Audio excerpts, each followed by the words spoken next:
kick off, set it off, go to Vegas, bet it all, put it on the Bucs to win, whoever they gon' play gon' fall. Don't say I ain't told y'all, loose cannons gon' fold y'all. Yeah, the Heat be 9-3, but it gets real cold in the fall. That's when the season start, Bucs come in 40 hard, win after win, ripping the division apart. Panthers, they pussycats, Falcons got bird flu, take the Ravens and Dolphins and open up a zoo. Cause one thing's for sure, better than the Bucs, they show lane. And every day in Tampa Bay, we say fuck the Saints. We in Tampa Bay, baby.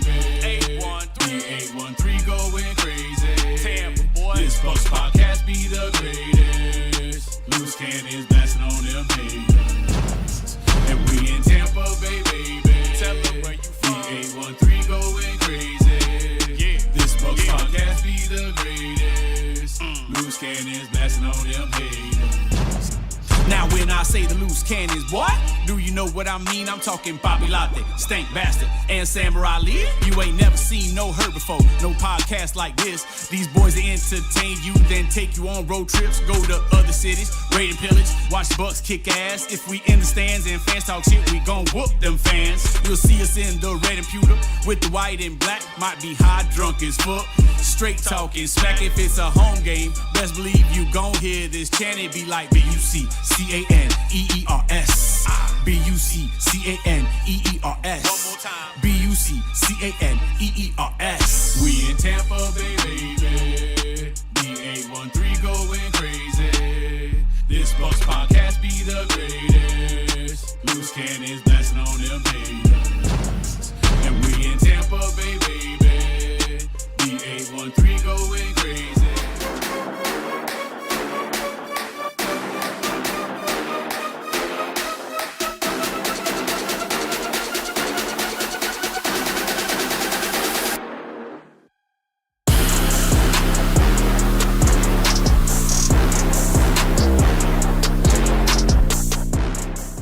What is up, Bucs fans? It is Monday, September 9th, 2024, and you're watching the Loose Cannons podcast. I'm your boy Sam. We're hanging out with Stanker. Poppy Latte's feeling a little bit under the weather after an amazing Sunday at Raymond James Stadium that brings us to right here, right now, Victory Frickin' Monday. And for those of you who are new, on Victory Monday, we wear what we've dubbed Victory Shades. So if you have some shades nearby, throw them on because it's Victory Monday, and no Victory Monday is complete without Victory Shades. It's also not complete without you visiting loosecannonsmerch.com, where you can use discount code Victory Monday and save 10% off everything on the site, including the all-new lineup of Victory Monday t-shirts that you guys are going to absolutely love. These things are awesome. There's 4 different color options now. Even got some creamsicle in there, okay? Just for you guys. And I'd be remiss if I didn't mention that new intro you guys heard.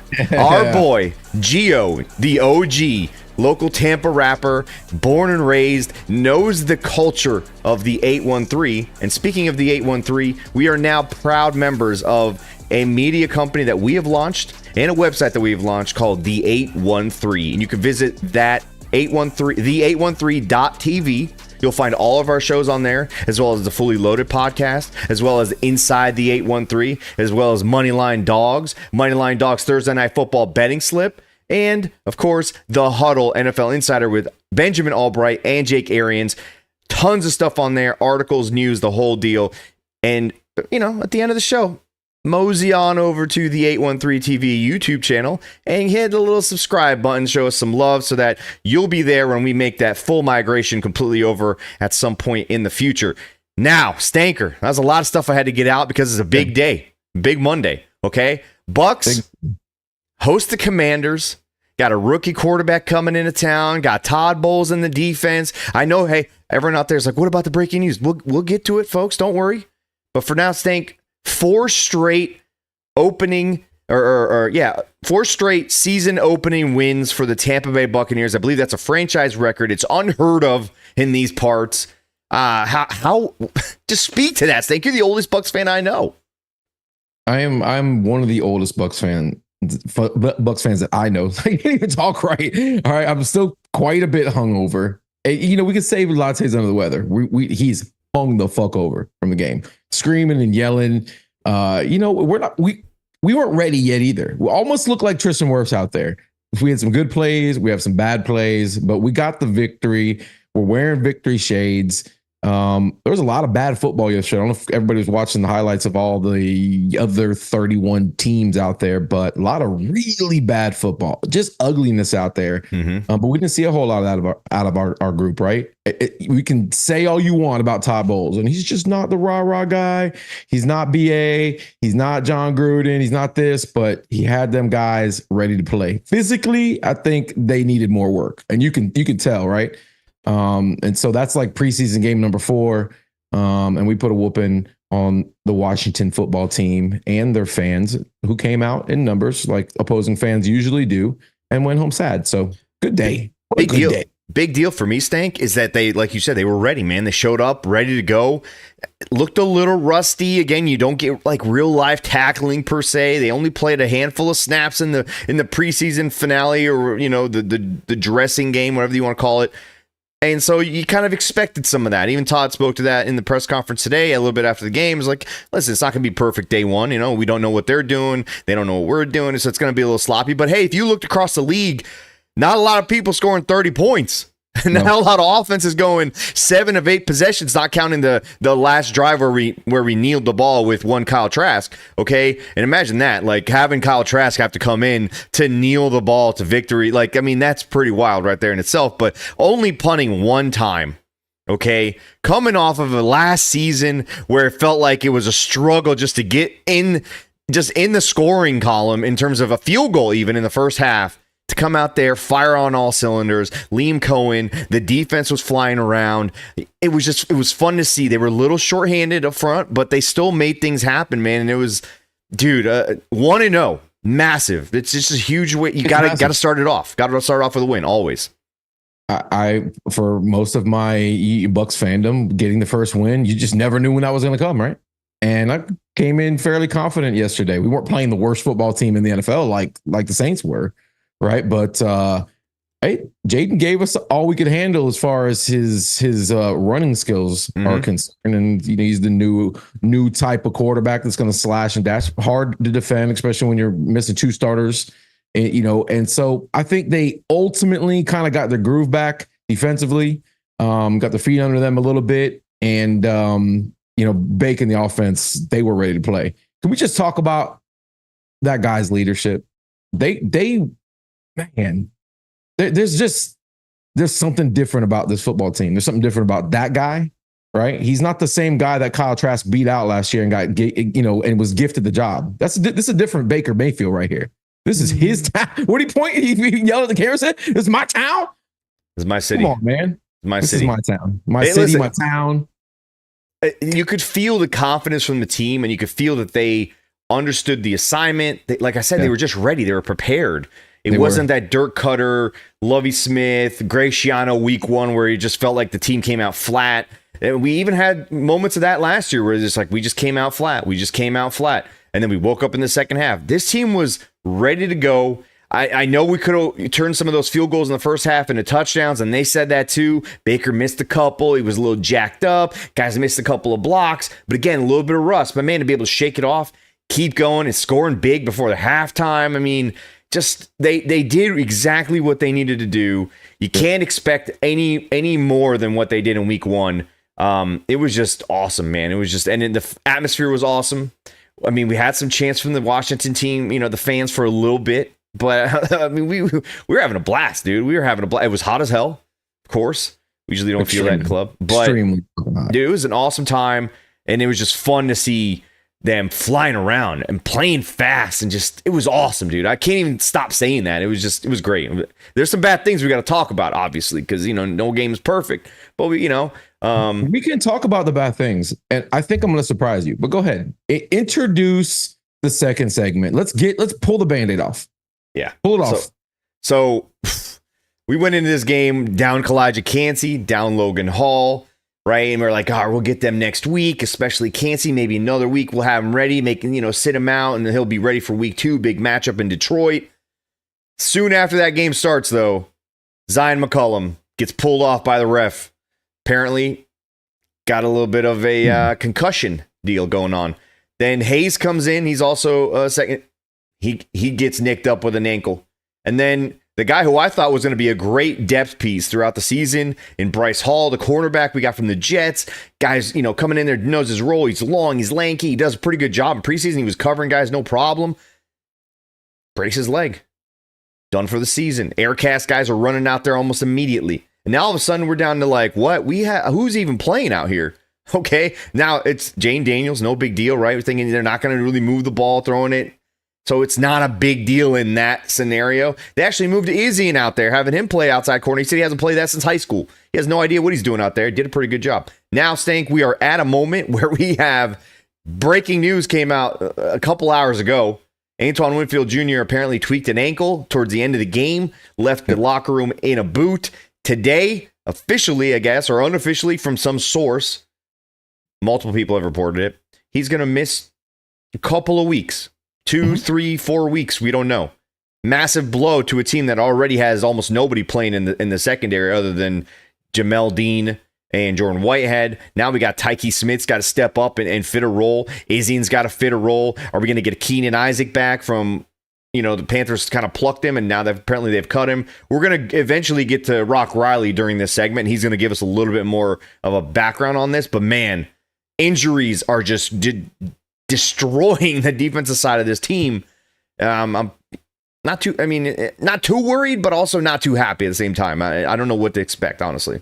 I mean, it's not what you want, right? No. But we're going to get all these starters back pretty quickly as well. And knowing kind of like how Antoine Winfield rolls, he'll get back out there as quickly as possible. We didn't lose any starters for the season. So that's why I'm not freaking out like everybody else is right now. It's going to be a test against the Lions, regardless of whether we're 100% healthy or not. And, we got to go out, punch them in the mouth, and they don't care, right? They're just probably salivating and licking their chops. So it is what it is. It is what it is, right? We are eventually going to get all those guys back. We're going to be able to roll with our starters again. We're going to get healthy on the D line, and you keep it moving. But yeah, it's not what you want. It sucks to see a guy like that who's worked so hard, had a really good camp, break his leg first game of the season. That's just awful. And now this our young depth is going to be tested early, and they were tested early yesterday. Izzian playing a position he hasn't played since high school? Yeah. This locker room fights back, and I fully expect that they're going to come out and continue to fight. Is it going to be perfect? Is it going to be beautiful? No, it wasn't perfect with Winfield yesterday. Secondary played well enough, but Jaden's not really a threat to hurt you with his arm. So I understand. So earlier in the day, we didn't really know about this Antoine injury. We saw him in the boot. Somebody had reported it. Wasn't a big deal, right? So we're thinking, okay, worst case scenario, Izzian slides to outside corner. You get you get Funderburk come up and maybe have to play him. You got the Tavarius Thomas that we picked up from the Texans in the offseason. So you have some guys that you could at least put out there that know what they're doing and understand the system. Going out there, getting a free agent guy like a Patrick Peterson, Xavier Howard, I don't think that's a real option because, one, they're not going to be in playing shape. Two, they're not going to know the system. Patrick Peterson will know a little bit more, obviously, because he knows Todd Bowles' system from Arizona. But things have changed.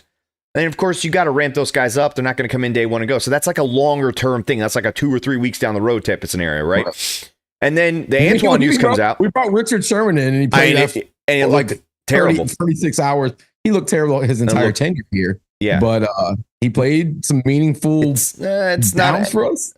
He got injured and he got beat in the same game. And exactly what I'm trying to say would happen. So the thing is, though, when Antoine injury comes out, Izzian's his backup. So now you can't slide Izzian and play outside corner. You just you gotta figure it out. And I think the Keenan Isaac option is not a bad one. A lot of people mentioned it earlier in the day. I didn't know that, or I don't think he had been cut yet. And I'd asked Rock Riley about it, and he said that the Panthers technically still own the waiver rights to him or something like that. So we're going to ask him that when we get him on here in a little bit. But my thing is this, Stank. If you get after the passer, your secondary doesn't have to cover as long, right? That's kind of the flip of the switch there, right? Can we do that against? Those are your words. Those are Donnie Abraham's words. Okay, Donnie Abraham's words. Okay, yeah, those are Donnie Abraham's words. Speaking of Donnie Abraham, yeah, Donnie Abraham's son made some plays in the preseason for the Indianapolis Colts. Okay, he did. Undrafted free agent, and I believe he did not make the cut up there, or he's on the practice squad. I mean, why not bring Donnie Abraham Jr. home? Iceman 2.0. Bring him in here, see what happens. No, I don't know how it's all going to play out, man. It's going to be, the flip side, though, Stank. We're playing against a team that also has to cover our guys. And last year, Rachaad White was kind of like the third wide receiver, and he had a pretty good game in Detroit. So even if you can lock up Mike and Chris, we've got a guy in Jalen McMillan now who knows what he's doing.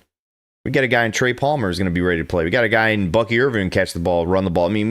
I think the offensive side is just going to have to carry for a little bit, right? Yeah. Yeah.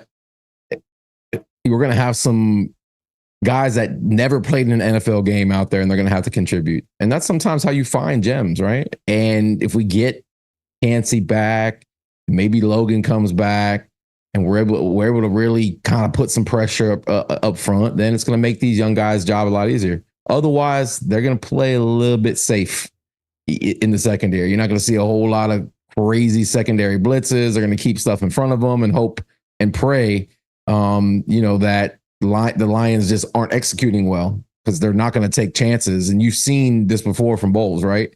We start getting banged up a little bit. We start to play a lot of back end. It's a lot of zone, off man. Like it just takes the fight out of this defense in regards to us bringing it to them. So we've got guys that practice throughout the entire preseason. Somebody's gonna have to fucking step up, man. The thing is it's gonna be an easy. Who are we gonna throw the ball to? Whoever's not Jamel Dean, basically, or whoever's not getting covered by Jamel Dean, right? Because usually you can say you pick on Jamel, but I feel like the Lions are gonna know what to do. But, if you get to the passer, that's what I'm saying. I keep saying that if you get to the passer, you can help. Like maybe Kalijah Cansey sat out that week because they really wanted this to be when they didn't want to rush him back in hopes that they wouldn't have to stay out as long. We're gonna have to generate pressure. If we play in zone and we don't generate pressure, we're gonna get destroyed, and it's gonna be a shootout. But again, Carlton Davis. We know who Carlton Davis is. Those coaches here know who Carlton Davis is.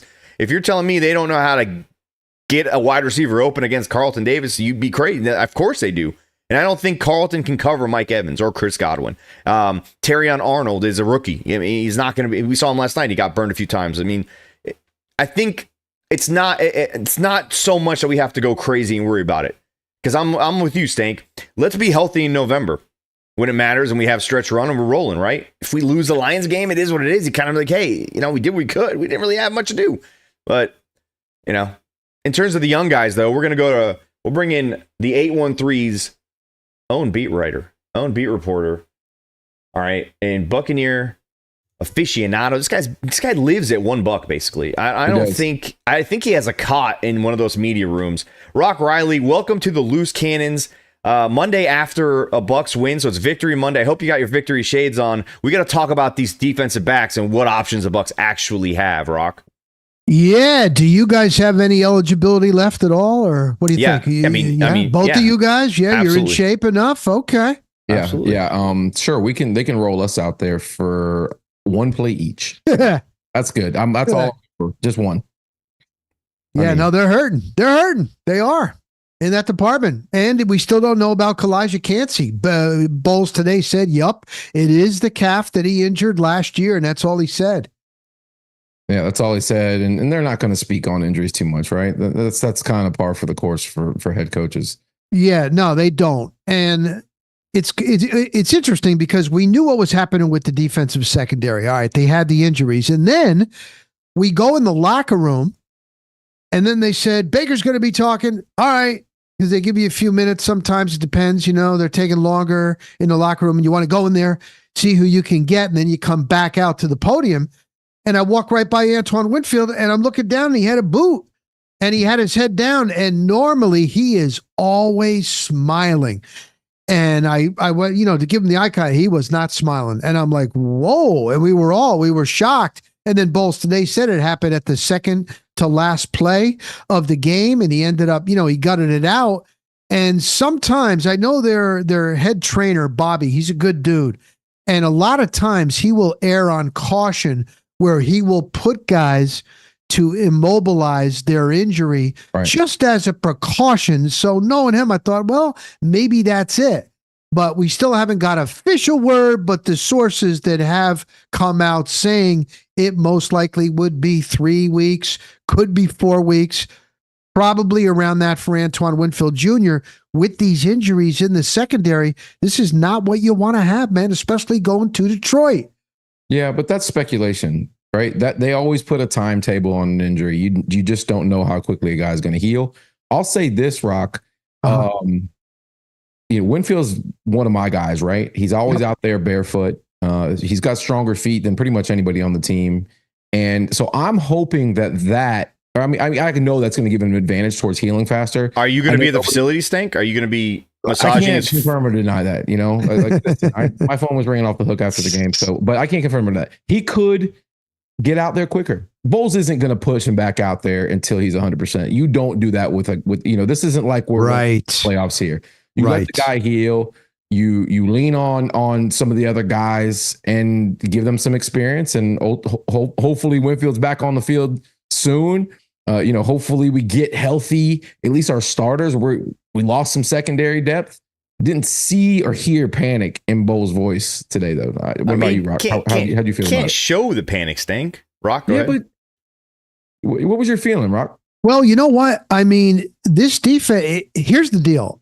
It's like Bowles even said this a couple of weeks ago, like, you're signed. You made it to the active roster. Yeah. So we expect if your number is called, we feel you're good enough to help us win. Now, there's a reason why they're starters. There's a reason why they're backups. There's always going to be, they're not going to be quite as good as the number ones. But look at what happened on Sunday.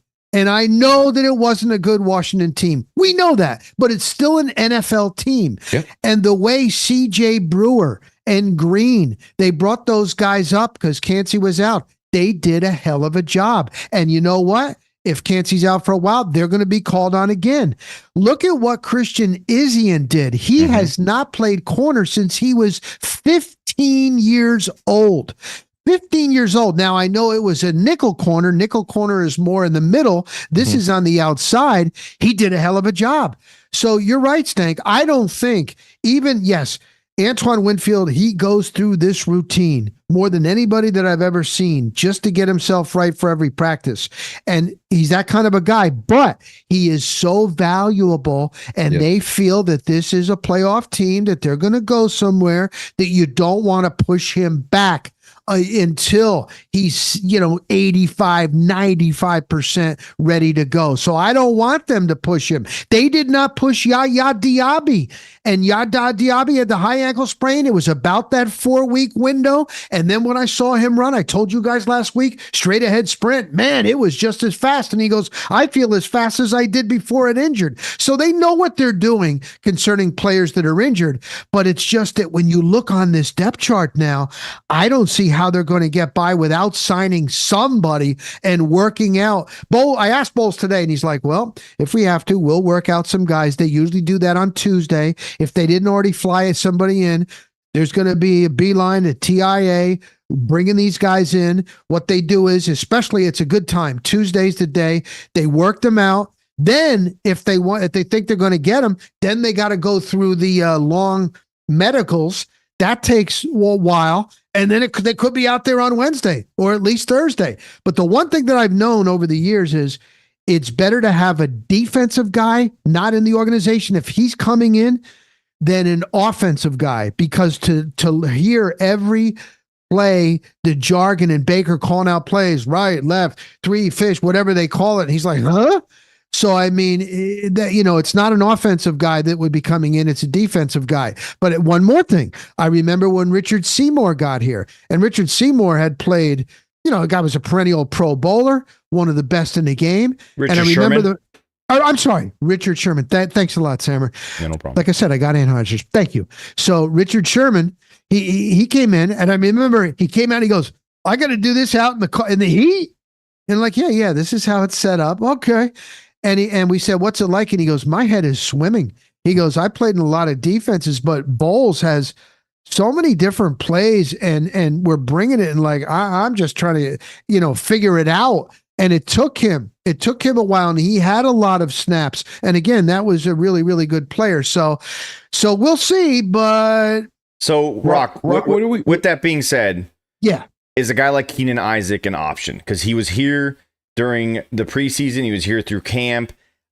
I don't know what the situation is with him and the Panthers. Can the Bucs go grab somebody? Because again, he's familiar. I assume they're going to rather want to go the route of familiarity as opposed to somebody who doesn't know what you're describing, which is my point earlier in the day, which was like, it's great to go, let's go sign this guy. Let's go get Patrick Peterson, this and that. But if they don't know the actual scheme, like through and through, it's not going to translate. And they probably don't even play the week they get signed anyway, unless it's like a break the glass type of scenario where you have no options left, right? Yeah, we don't know. Zion might play anyways. I get that, but you still need bodies at this point. So can a guy like Keenan Isaac be picked up? What's the situation with him and the Panthers? Is he free and clear? Does he have to clear waivers? How does that all work? Right. So what happens is the Bucs, when they let him go and they put him on waivers and then he cleared waivers, they did not even pick him up at that time. So it's like, okay, maybe they're not that high on him. We think that, they would be high on him. The Panthers picked him up. Panthers waived him. Panthers had first right of picking up his waiver if he cleared waivers. No other teams end up picking him up. That was supposed to happen at 4:00. Haven't seen anything, but you're right, Sammer. We were talking about this in the media room. We all are under the agreement. Jason Light and Todd Bowles, they would rather go with a guy that knows the system. And if you look in their past, that's what they do. So I would think you are right, Sammer, that if the Panthers did not pick him back up, which I haven't seen that they have, then I would think most likely he would be one of the guys, yes, because he knows Bowles' system. What's up with Josh Hayes? I know he got dinged. Do we have an update on him? Is he out for a while too? Didn't say today, just ankle, and there's nothing tomorrow, so we really won't know until Wednesday. And if you listen to Bowles too, it looks like Bryce Hall. Forget about it. Like I think that's going to be that's done. And then what about Mr. Thunderstruck himself? Right, we keep on hearing about this guy.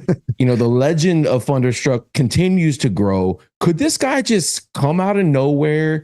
He already came out of nowhere and made the team. Could he come out of nowhere and step in, just completely as an unknown, and shock the world? What do you think? I think he's going to get his chance. And Bowles even admitted that last night after the game. They asked about Funderburk and he goes, yep, he better be, he should be ready. So who knows? You never know when the bright lights come on. Yep. He did well in the preseason and he made the team. And I remember it. I still have it in my system. I was thinking about pulling that out and using it, but I'm like, man, that's a couple days old. He was just so happy that he made the team.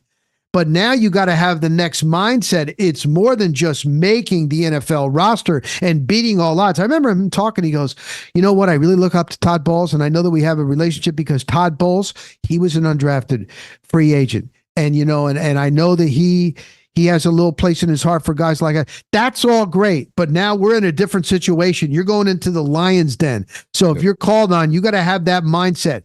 Is he going to have that mindset? Don't know. We don't know. I hope so. I like him. Rock, last question. Obviously, Zion McCollum's in the concussion protocol. We've seen some players 2-3 days later, they're back at practice, ready to go next week. We saw a guy like Patrick Mahomes, I believe, somehow passed concussion protocol in 24 hours. Not sure how, but what is the actual process for those people who don't know so much about it detail-wise? And then how soon would we know what the trajectory is for him to possibly play this week? Is it Thursday, Friday? Is it Wednesday?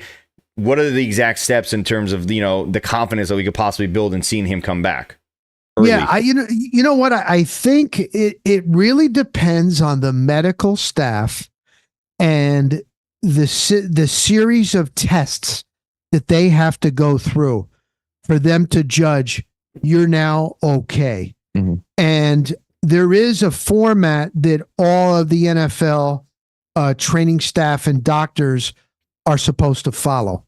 So usually it's not until the end of the week. Sometimes, guys, what'll happen is he may even clear. Say he clears Thursday. They could say we still in concussion protocol and not want to give the opponent the tip off. You know, I'm just saying. I mean, I'm not saying that the Bucs. A little bit of gamesmanship. Sometimes, a lot of times, this happens. So I would not expect until late in the week, Friday. Sometimes, a lot of times, it's not until game day, man. They might know that they don't tell us, so you might not get the answer. And then that's what they're doing. They're having whoever's going to be that backup. Most likely, from what I was able to decipher today, I know there's been some speculation that the young Tyke Smith, he's the slot corner, the nickel corner. He did play safety at the University of Georgia. They don't want to mess with him too much yet because the kid is still a rookie. Yeah. It would more be like Izzian. He's your safety. That's if. So you might have him at safety and then keep Tyke Smith at the nickel corner because he's doing real well. And you don't want to mess that up, mess up his head. He might have a really bad game because they got some good receivers. He's pretty damn good. So that's what I would think. There's also Thomas, like you mentioned, Funderburk, or what do you call him? Thunderstruck. There's Thunderstruck. Yeah. So, I mean, there's going to be a lot of mixing and matching, Dan, and I guarantee you they're going to be working out a lot of guys. But I will say this, like the one thing that I really liked in that locker room going in there last night, yes, the music was playing. Yes. And Baker said, you celebrate every win. Bowles said, it's hard we get these wins, you celebrate. But it also wasn't like they kind of know. They know that they're a pretty damn good team, and they're very confident. They're confident in the system. The offensive players really like this system, and with the names that they got, the defense and Bowles' system, and so it was almost like, yeah, man, we won, but okay, it was a nice win, but kind of like a little business, and I like that. That's a good thing. That's a sign of maturity, Rock. Hey, Rock, we will hear from you on Wednesday, maybe tomorrow. Who knows? Maybe some news comes out tomorrow. We'll hear from you. Never know. Hey, for those of you who don't know, you can catch all of Rock's daily updates, video updates, okay, on the813.tv. Rock, enjoy Monday Night Football, first one of the NFL season, and we'll talk tomorrow, man. Thanks for joining us. Always a pleasure. Keep it up, guys. Yes, love you, Rock. Listen, if you don't know who Rock Riley is, where you been? Good stuff, man. Where the fuck have you been?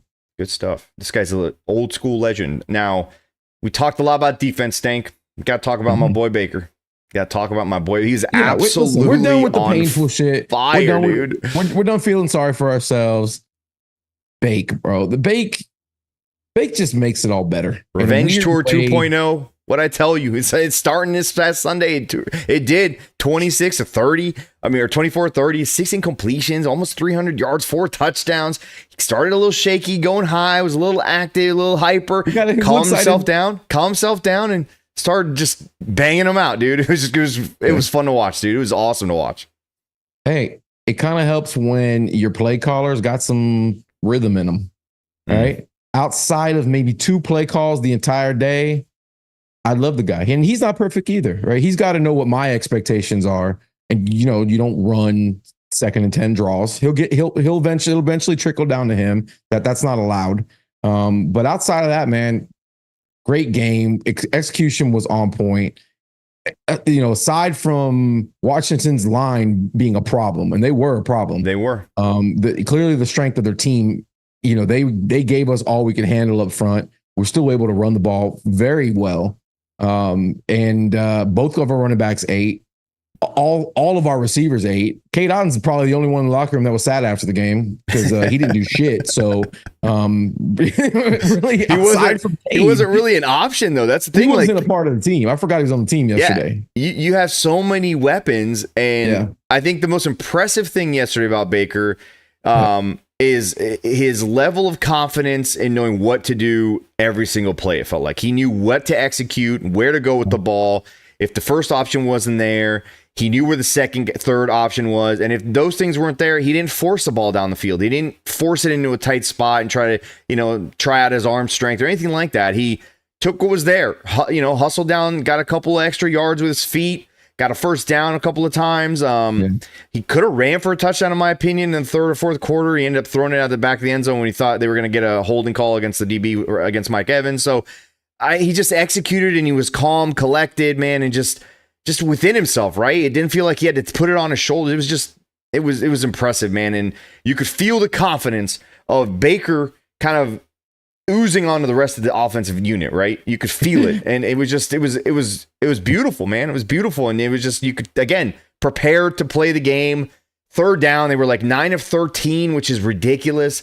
Every time we needed a first down, Baker, Chris Godwin. And it was just like, they knew where each other were supposed to be. There was a lot of Cooper Kupp action going on with Chris Godwin's route running, dude. It was. I told you. I know. We were all on the same page. We were on the same page. I was saying he's going to outplay his contract here, and we can't afford him. That's all I was trying to tell you, man. But dude, it just, again, Baker came out there and was just chip on his shoulder, yelling at the camera. It's my city. It was awesome, dude. And they started the fire yesterday, and kind of got the team going. Listen, attitude reflects leadership. This team is taking on Baker's swagger. It's great to see. Obviously, we know what that can do for a team. We saw what the GOAT did, just bringing in confidence. And Bake stepped in with a completely different brand of confidence. Speaking of confidence, people are questioning the confidence of how real your beard is. Luke Lacassi in the chat says, is Sammer's stash, I'm assuming he meant beard, real? It looks like it's from a video game. I mean, Zoom does a little bit of like a softening effect, I'm assuming. Give it a little bit of a clay face thing. I don't know. I can tell you because I'm around Sammer way too much in person. It's 100% fake. What? It's real, bitch. It's not spray on shit. Fuck you. With some alcohol and a white. It's real, dude. Nah. Remember that little etch-a-sketch beard? That's Sammer shit. I am Arab. I don't have a choice but to grow this hair. Like, if I don't do anything to it, it's just a full face of hair. Like, Matt said you got a Grand Theft Auto beard. You wouldn't even see it. I don't play Grand Theft Auto, so I'll take that as a compliment. Sure, why not? I'm not sure what that even means. The barber sprays it on him, and it's not true. I mean, barb stinks. Not stink. Christian's my barber. I mean, you guys can come sit my barber if you want. You guys shout out to the chat. My boy Tony Tega, Cali Bucks showed up late. You're a real piece of shit, Cali Bucks. Niv Rav, Luke Compton, Jonas in the building, Bry, all you guys. I love you guys. The Kendall of the Arabs. I like that. I hope you're all wearing your shades. Hey, look. Chuck Master Huff. Good point in the chat that I saw from, I believe, Tony Tega was McMillan could have had a 3-touchdown day yesterday. Simmer, speaking of McMillan, what was that play where he was running and there was like no defenders around him? What was that? The touchdown? Is that illegal? Catch? Is that legal? Dude, I still, like, we saw it in person. And it was just like, it was obvious it was a touchdown before he even threw it. Nobody was around him. But I think it was Liam. Again, we're like, Liam's at the bottom of our list here in terms of topics, but we'll get to it in a little bit. But I'll say this. It's like Liam forced the defense to have to choose what they were going to do, right? It was a wild. I guess you don't have to play fair. That's crazy, dude. You don't have to play fair.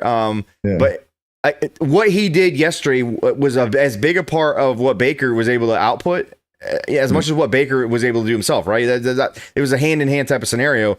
He put Baker in so many good situations. I mean, Stank, we can't pretend that being in 2nd and 2, 2nd and 3 most of the game wasn't also a factor. To be able to gain yards on first down, whether it was through the ground game or just passing the ball efficiently, to get yourself in 2nd and fun. I call it 2nd and fun. When it's 2nd and 3 and less, it's 2nd and fun. And Baker said it's not that hard when you're having fun, and football is just fun. 2nd and fun, dude, all day long almost. We had a couple of 2nd and 10, 2nd and 11s. You know, you're going to have those with a good defensive line. They ran blitz us a couple of times that worked out. You know, a little bit of luck there. But other than that, man, 2nd and fun all day long, dude. That opened things up for Baker, opened things up for McMillan, Godwin, the whole deal. You know, Mike, obviously. Did you just make 2nd and fun up? I just made 2nd and fun up, because dude. I hate that, bro. Please never say that again. I love it. I love it. 2nd and fun. That is such a dad. 2nd and fun. Awful, absolutely love it. That is a huge miss. No, I love it. Eliminate that from 2nd and fun. It's a fun play call. Don't make a t-shirt that says 2nd and fun. When you get out there, it's 2nd and 2, Stank. You're calling a fun play. You're not calling a run play. You're not calling a boring play. You're calling second and fun. I hate it. I love it. What, you like third and Godwin? You like that better? Third and Godwin, I'm pretty sure I said and you stole from me, but I'm going to let you take it. No, I said Chris first down Godwin. Ike Hilliard out there, right? Little Gator legend in there. Somebody said it sounds like a Chuck E. Cheese theme. Second and fun. Second for fun for me is 4 yards or less. Look at that, dude. I just made this. I just made it a thing, dude. You're just jealous, man. It's not, listen, we spoke a little bit about McMillan, right? Got Monday Night Football kind of on the tail end of this, right? So we got to kind of roll along here. So everybody want to see Aaron Rodgers for the first time in several years come out of the darkness. So young Bucs showed up across the board. Talked about Jay McMillan. Bucky played well. We got Bucky in there. 60-something yards on 9 carries. Had a couple of big ones that kind of inflated that, but he was effective. Put his head down, ran through the hole. He said first guy caught him once. He's not very happy about that. I like that attention to detail, by the way, from a young guy like that. And not just him, though. JTS, young guy, showing up. Had 1.5 sacks yesterday. He was all over the field. Had a couple of big plays. We had Tyke Smith out there playing ball. He's a young guy. I mean, we got contributions from almost everybody. Graham Barton, dude. Oh, we got ourselves a fucking starting center, do we not? Real quick, did you hear Graham after the game? He's like, you know what? After going up the guy, we said it all preseason, right? After going up against Vita and Cansey, and then he said, and now, Washington's front, which, right, that's going to be some of the best he faces in his career, at least this season.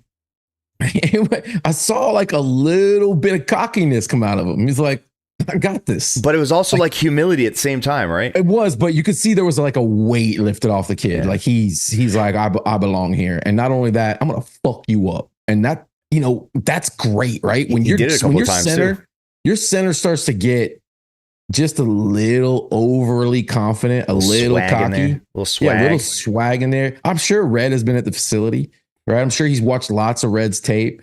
And just Red just punishes people. And I can't wait for this kid to just grow into his body mentally and just start hurting people, not permanently, but right in the moment, just hurt them so they don't really want to play anymore. And that's when you become dominant up front. And we've got a guy that I think hopefully, Cody Malk wakes the fuck up because he looked like he was like a big old sleeping dummy out there for a while yesterday. Tristan, who I think, it's tough when you got to wake up in the middle of the night and breastfeed and change your baby and change diapers. So you're blaming Tristan's kid on this? I am blaming. Yeah, dude. Kids ruin everything in life. They make it better, but initially they kind of ruin your sleep and your rest. He looked like he was not well rested out there. And but he'll bounce back, right? I had to bully him a little bit today on Twitter. I'm sure he's pissed off, which is why I'm not going to the facility this week to cut hair because I don't really want to see him. 199 super chat from Cali Buck says you riled everyone up on X talking about Wirfs. I don't think you're talking about Stank because Stank was suspended. Me. We had other before. Who cares about Cali Bucks? We had Westside Sports earlier donated $4.99. He said Baker Mayfield guest appearance coming soon. Yep. We've actually been working on that. No joke. No lies. No. But yeah, Cali Bucks. Nobody gives a shit about what you say. All right. Thanks for the $1.99. Listen. Okay. Hey, in all of the amazing performances Tristan's had, I think it's okay for him to have a bad game. I think yesterday was the worst of all the plays collectively that he's ever, like all in one, in terms of how good he's played. It was just, it's fine. We'll let it go. We won. Maybe a little rusty first game, whatever. I fully expect those guys to be ready for the Lions. You could tell, Sank, after the game, they kind of had this game circled. They're ready for the Lions game. They want to go back there. They want to avenge that loss. They felt like they should have won that game. So shout out to D Word in the chat. My actual brother. My brother's in the chat. Say what's up to D, everybody. What's up, everybody? D? All right, and last topic, Stank. We talked a little bit about it. Liam Coen. I mean, you're not 9 of 13 on third down without a good offensive play caller, right? You're not. Yeah. You're not putting people in motion, giving your guys good answers, and cheating the test, basically. Finding ways to get your running backs easy little lanes. Blocking scheme was working. We weren't in 12 personnel, making easy. Did it feel predictable at all at any moment yesterday, Stank? I had no clue. Every play was like a new gift during Christmas that you didn't tell your parents to buy. And you open it up and you're like, oh shit, look at this shirt that grandma knitted for me. Surprise. That's what a good play caller does, and a player caller. And an ugly one at that. Nobody was over there looking at him, like caught in the gaze of his just absolutely flawless face, like the Panthers were yesterday. None of them knew what to do. They were all looking at Dave like, hey, what do we do? No, you don't want to look at that. They didn't even realize. Just do what he tells you to do. They didn't even realize they were about to get a 50 burger dropped on them because they were lost in Dime Piece Dave's eyes, right? It just, yeah, man, it was. So we're used to calling out plays, right? I'm out there like saying, it's going to be a draw. It's going to be a draw. It's going to be a draw. I wasn't right at all yesterday. Not one single time. You called out one play, and that was the Jalen McMillan touchdown. I don't know how you knew that he was wide open for the touchdown, but you called that play right before it happened. I don't know if you felt it. Whatever, your crystal ball. Liam actually shot me a text. I know you people like your crystal Liam shot me a text. So look, let's go to the Mike Evans touchdown, okay? Mike, this is the one thing that told me we have a play caller that's not just kind of calling plays off a sheet. He's setting the defense up, right? We had Mike Evans by himself on the left-hand side. Then we had 3 wide receivers in a bunch, and you had the running back, Rachaad White, out there. So you had 4, and then you had 1, right?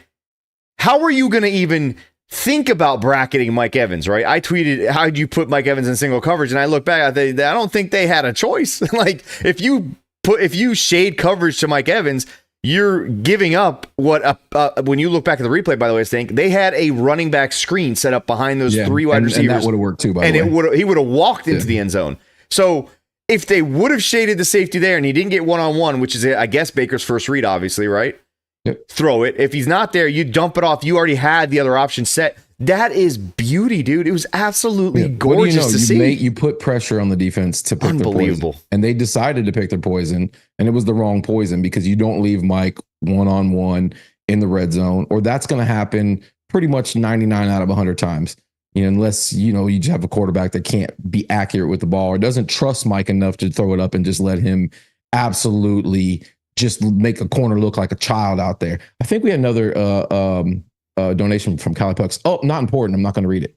So he gave them literally no chance, which is so much different than last year where it was like the defense knew what we were doing and they could just choose which play they were going to blow up. And we were most of the time calling one option anyway. But the other part of it too, Stank, on third down, it's like we knew where the sticks were. We had a play call to get us the first down. We knew what they were in. We knew what to expect. And then Chris Godwin and Baker just had to execute, read the same things, be at the same spot, understand what they're supposed to do together. It was poetry, man. It was third down, boom, third down, boom, third down, boom, running back, boom. And then Bucky comes in, shreds the defense a couple of times here and there. And then it was just consistent efficiency, dude. It was, and you're just like, Liam Coen, this guy, like, he continues like this. We have no choice but to make him head coach or something, man. It's going to be hard. It's going to be hard. But I know it's one game. Dave Canales, we gave him some flowers after that Minnesota game. We said he came out second half. He did his job. He did it right. But after 4 weeks, things got pretty predictable, and you can understand what they're. So we'll see after 4 weeks, obviously. But week 1, those things, got to be happy with what Liam's ugly ass did. You can only react based on what we saw yesterday and through the preseason, which I felt like Liam did a pretty decent job, even with vanilla plays. Did a good job calling plays. So yes, I'm excited. I'm not going to be like JC and be like, he's going to be the next head coach. Maybe he will. Maybe he won't. Everybody always wants to bury Todd Bowles, but I don't think it's burying Todd. It's like we just have such a good play caller. It's hard to take that away from a team when you found it. Everybody's right? in the same position though. You don't think that the rest of the league is worried about losing their play callers if they have a good one good season. But the same thing is going to happen. But the majority of the good ones are with their quarterbacks and their head coach. Stank. That's the difference. The Texans are an exception, but that guy for some reason wants to ride it out with Bryce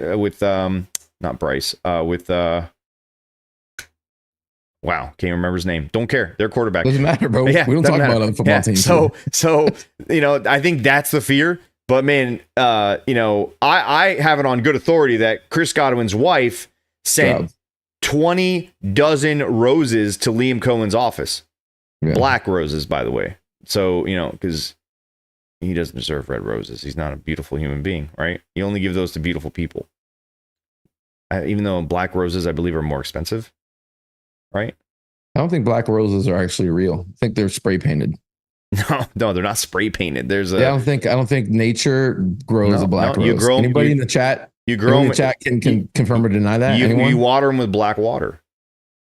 That sounds racist. It's not racist, dude. It made me feel uncomfortable. Move on. It's cranberry. I mean, it's prune juice. No, listen, man. Liam Coen. Yeah, roses MVP. turn black when they're dead. No, they turn grayish actually when they're dead. Colored Sammer's such a nice guy, inviting his special friend to podcast with him. Sammer always has to explain what his special friend is trying to say. Cali Bucks is right. Oh yeah, CJ Stroud. That's the guy we're talking about. Colored roses are grown with colored water. See, dude, everyone knows that stank. Fuck you, Cali Bucks, and fuck whoever liked Cali Bucks's super chat. You not like it? Do you not like this guy? All right, hey, before I forget, okay, let me remind you guys again. Victory Monday means Victory Monday discount code on loosecannonsmerch.com. Check out the Victory Monday shirts or the other amazing shirts we dropped right before the season started. You're going to love them all. I think you should just buy one of all of them. Anyway, and of course, hit the like button. If you are new, hit that subscribe button. If you disagreed with anything we said, or you have a better option that you want me to forward in terms of the cornerback position over to Jason Light, leave it in the comments below. I've also left the link to our new YouTube channel, the 813 TV, also in the comment section and in the description. So hit the like, hit that subscribe button. Tell Stank he's a piece of shit. Tell him he's dumb. Tell him he should be muted for the next episode.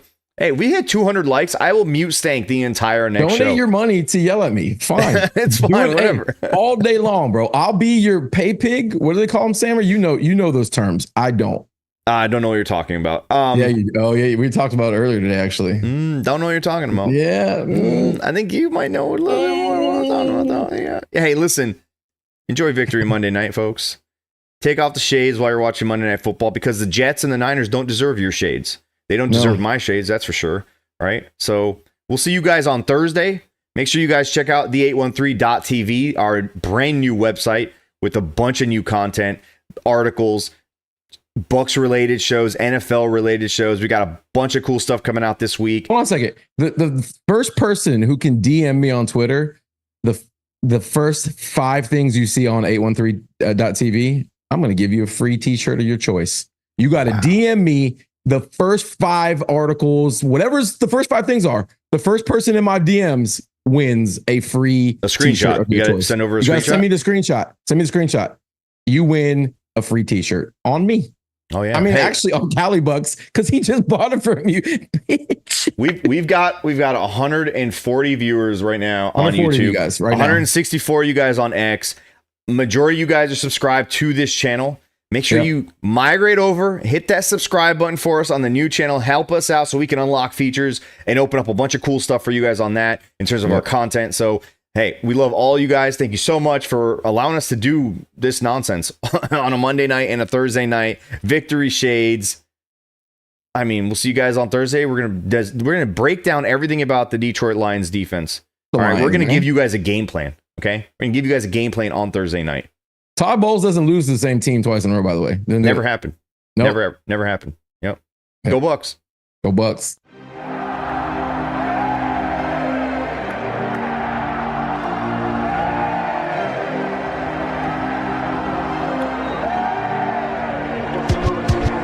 It's kickoff, set it off. Go to Vegas, bet it all. Put it on the Bucs win, whoever they gon' play gon' fall. Don't say I ain't told y'all. Loose cannons gon' fold y'all. Yeah, the Heat be 9-3, but it gets real cold in the fall. That's when the season start. Bucs come in 40 hard. Win after win.